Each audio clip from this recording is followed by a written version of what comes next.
شكرا جزيلا. بالنسبة لأعداد العوائل العائدة إلى مناطق سهل نينوى من تاريخ مباشرتنا بالعمل في عام 2017 مع بدء عملية تحرير نينوى بلغت ما يقارب 42 ألف عائدة موزعة على المناطق.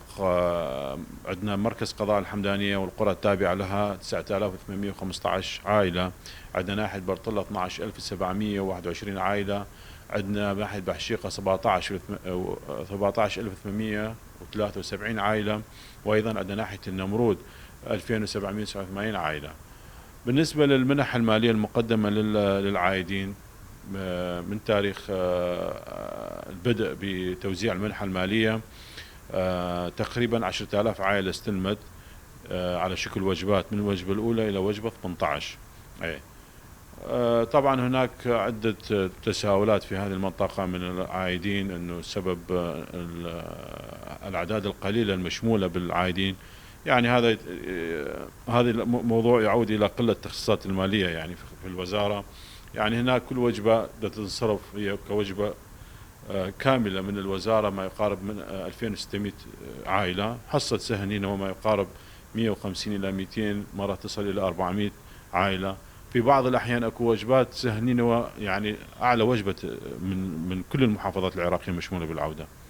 هناك أكثر من 49 ألف شخص من النازحين من سهل نينوى، ولكن لم يعودوا منهم لحد الآن حوالي 60%، والباقيين لحد الآن. ولهذا نقوم بمطالبة الجهات المسؤولة بإرجاعهم إلى مناطقهم ليتمكنوا من استمرار وضعهم المعاشي والسياسي والاجتماعي.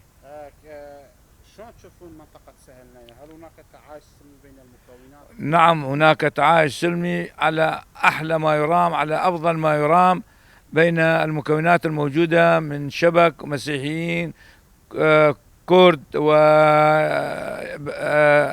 وتركمان والمسيح واليزيدية، يعني جدا جدا متعايشين تعايش سلمي بشكل صحيح.